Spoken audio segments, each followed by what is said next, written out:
Bom dia, me chamo Eduardo, sou aluno da disciplina de Fisiologia Vegetal, ministrada pela docente doutora Daniela Vieira Chaves. Hoje eu vou apresentar sobre o trabalho intitulado Efeito da Giberelina no Crescimento e Desenvolvimento de Mudas de Museu, Esponjas Tuberosas. Aqui está a capa do artigo, que é um artigo da revista Caatinga. É um artigo intitulado como Efeito da Giberelina no Crescimento e Desenvolvimento de Mudas de Esponjas Tuberosas, que é o museu. Nessa apresentação, para a gente entender sobre esse trabalho, primeiro é necessário a gente fazer uma introdução sobre o hormônio, sobre o que é, onde foi descoberto, algumas diferenças. Aqui, por exemplo, está a sua fórmula química do hormônio. A descoberta do hormônio foi por um grupo de pesquisadores em 1930, um grupo de pesquisadores japoneses que estavam estudando uma doença causada no arroz, que causava um crescimento e desenvolvimento anormal, e isso estava prejudicando. Por isso eles resolveram estudar para tentar descobrir o que causava, e eles descobriram que era o fungo Gibberella fungicória que causava essa doença. Depois de muito estudo, eles conseguiram isolar duas substâncias produzidas por esse fungo.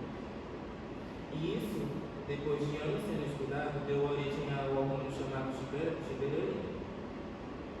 A giberelina é uma classe de fito-hormônios vegetais que regulam diversos processos fisiológicos, como crescimento, desenvolvimento, alongação do xilema, desenvolvimento de frutos e quebra de dormência dos sementes. A diferença entre a giberelina e o ácido gibberellico, denominado GA3, é que a giberelina é a classe dos fito-hormônios que agrupam todos os outros ácidos giberellicos.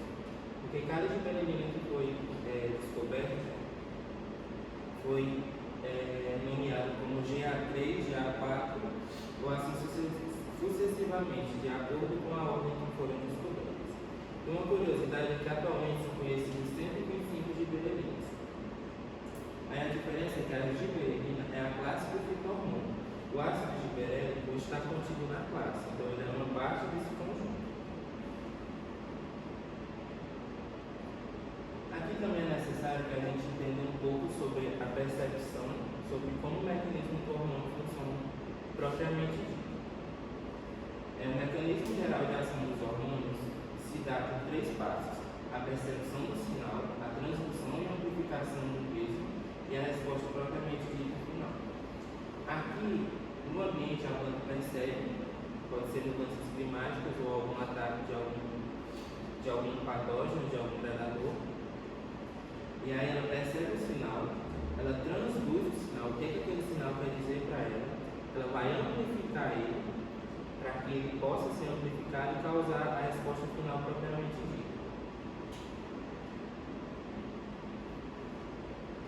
Aí aqui já entrando no trabalho intitulado como efeito da giberelina no crescimento e desenvolvimento de mudas de museu, trazendo sobre a importância do setor frutícola no Brasil, que ela é uma árvore do clima semiárido da Caatinga, e ela está inserida nesse setor frutícola do Brasil de grande importância, só que como o desenvolvimento dela é muito lento, isso prejudica que produtores não utilizem ela devido ao seu desenvolvimento ser muito lento. Aí aqui tem o potencial econômico do museu, problemas no cultivo, que é de crescimento lento e ciclo longo. Mais ou menos a árvore só vai frutificar depois de 10 anos, tendo seu ciclo de vida total em média de 100 anos. Isso dificulta muito que ela esteja inserida no mercado de produção de mudas e de frutas, justamente pelo seu crescimento lento. E aí uma saída para esse problema pode ser o uso de hormônios vegetais como alternativa para acelerar esse crescimento. O foco desse trabalho tem como objetivo avaliar os efeitos morfofisiológicos da giberelina no crescimento de mudas de museu. Aqui, como eu já tinha falado, a giberelina pode atuar tanto na germinação de sementes, na floração, na quebra de dormência, no desenvolvimento do xilema e no sistema de alongação das plantas. Os materiais e métodos desse artigo, o local foi na Universidade Estadual de Goiás. As condições em que foi desenvolvido esse experimento foi em casa de vegetação de clima tropical, que tem um inverno seco. As plantas utilizadas foram plantas com 300 dias de idade, quase um ano de idade. Elas foram transplantadas para vasos de 12 litros com solo, areia e esterco nessa proporção. Os tratamentos utilizados foram 6 doses de giberelina de 0 a 750 mg por litro. A aplicação foi via foliar.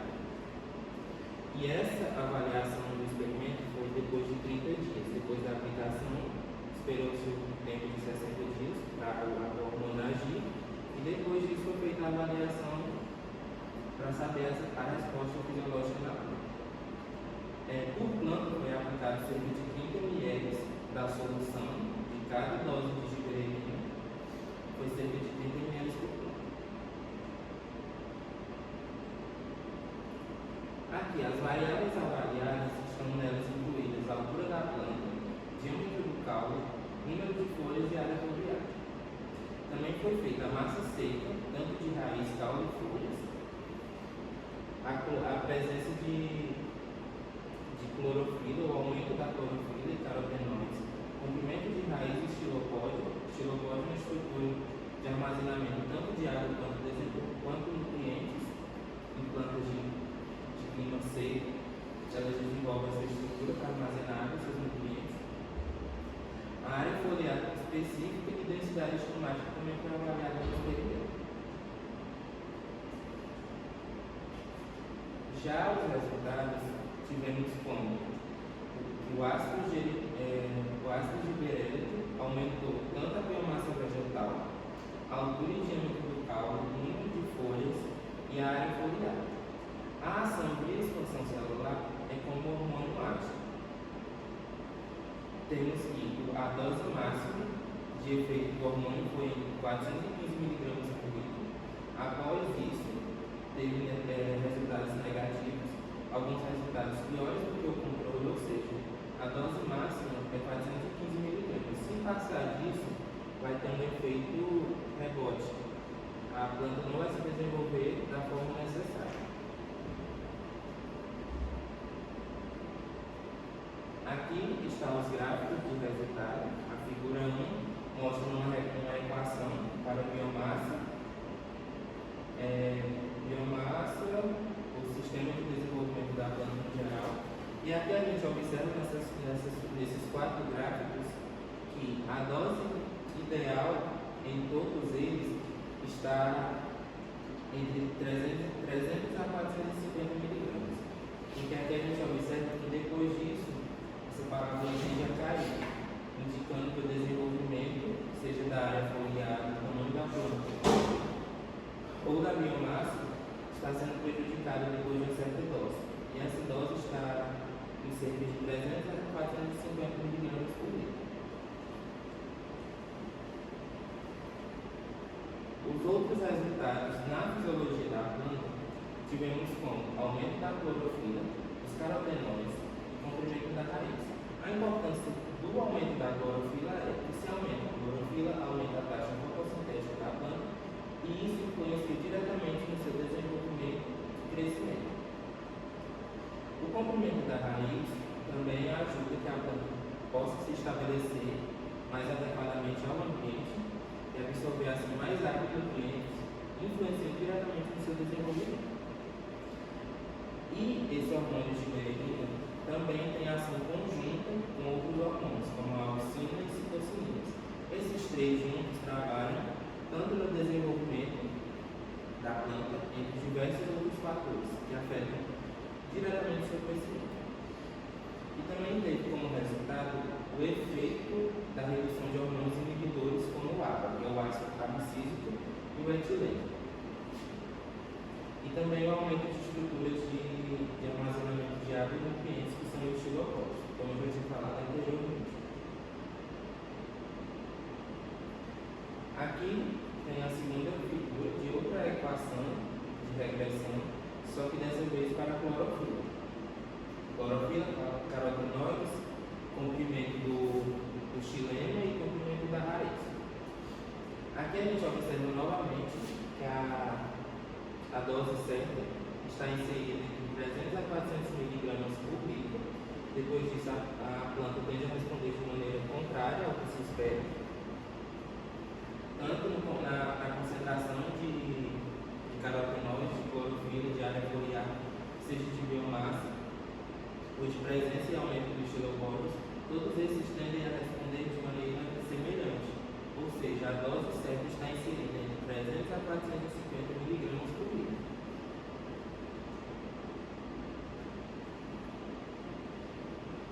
Também tivemos como resultados relações hormonais e estômagos. Os estômagos ficaram concentrados na epiderme inferior, que é a área ideal para que esses estômagos se concentrem, diminuindo assim a evapotranspiração. O ácido gibberellico favoreceu o crescimento sem limitar a fotossíntese, ou seja, o ácido gibberellico 3 favoreceu o crescimento, e se ele favorece o crescimento sem limitar a fotossíntese, ele favorece ainda mais o seu desenvolvimento da planta, porque se não limita a fotossíntese, a planta responde de maneira muito boa. Aí tivemos maior eficiência, maior área foliar específica, folhas mais finas e eficientes, também aumentando a sua taxa fotossintética e seu desenvolvimento. A indução da xiloglucano endotransglucosilase e de ação de enzimas expansivas é o mecanismo de ação do hormônio gibberelina, porque a partir disso, essa xiloglucano endotransglucosilase quebra as ligações hemicelulose-celulose e a ação da enzima expansinas aumenta a expansão das células, aumentando assim o seu crescimento e desenvolvimento vegetal. Aqui tem outro gráfico também mostrando novamente que a dose certa está inserida em 300 a 400 miligramas por litro, tanto para o número de folhas, como podemos observar aqui, concentração da gibberelina em si,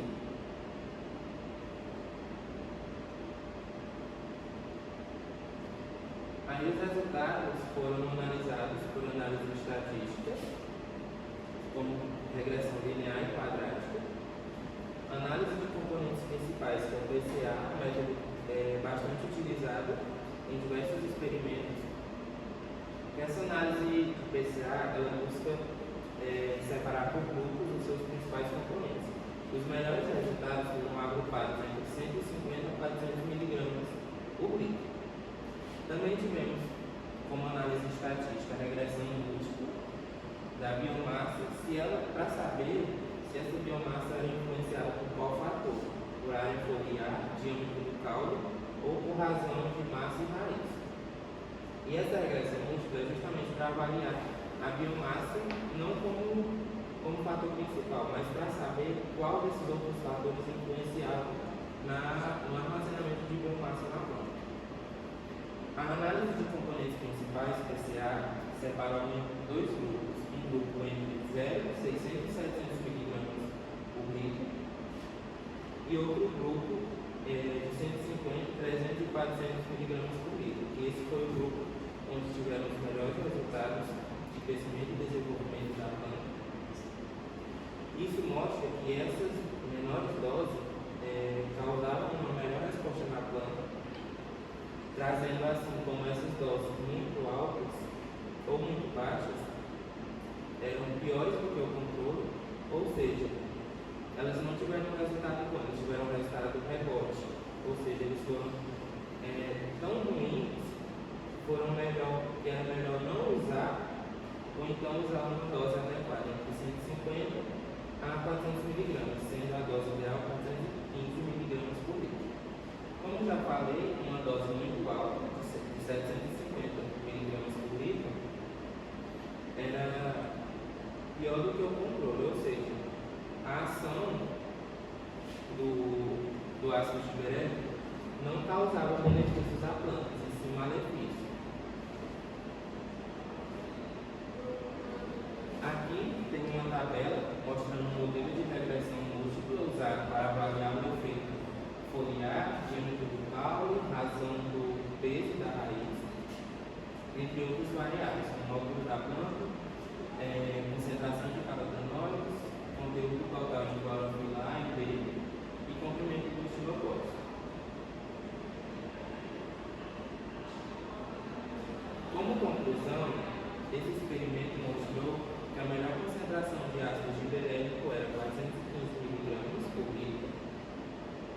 E esse ácido gibberellico, ele acelera o crescimento e desenvolvimento e fortalece as partes vegetativas, para assim que a planta consiga se estabelecer em um ambiente natural do seu desenvolvimento e assim possa crescer e se desenvolver melhor. E tem um potencial para o uso e manejo comercial do umbuzeiro, porque o foco do trabalho era avaliar como esse ácido gibberellico ia influenciar no crescimento e desenvolvimento, para que assim se acelerasse o ciclo de produção do umbuzeiro e assim inserir ele no mercado frutícola do Brasil.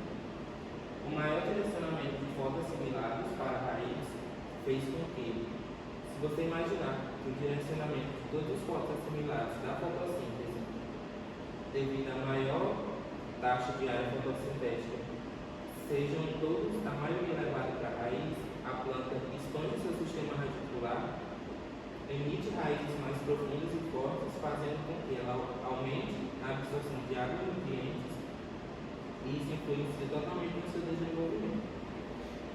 E também tivemos como resultados a área de foliar e do caule aumentou, devido à aplicação da dose correta de gibberelina, que foi 415 mg por litro. As considerações finais do experimento foi que a aplicação de ácido gibberellico 3 foi eficaz para acelerar o crescimento e desenvolvimento de mudas de umbuzeiro, que é o esponja tuberosa, com destaque para a dose de 415 mg, que foi a dose ideal, ou seja, abaixo disso a planta respondia, mas a dose ideal sendo 415 mg. Acima disso, a planta não respondia de forma eficiente, era um efeito rebote. Aí o uso desse fito-hormônio promoveu maior biomassa, sistema radicular vigoroso e parte aérea bem desenvolvido, mostrando assim o potencial em que o ácido gibberellico influencia totalmente o seu crescimento, mostrando-se uma estratégia promissora para o manejo comercial da espécie.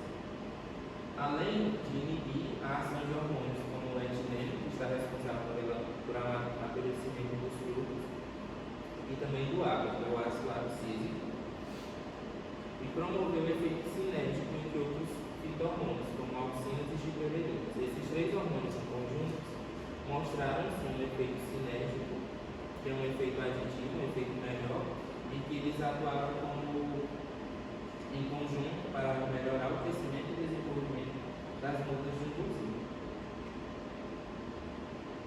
Aqui estão as referências bibliográficas. Também foi utilizado o artigo publicado na revista Cadinho para a construção desse seminário. Aqui está o meu obrigado.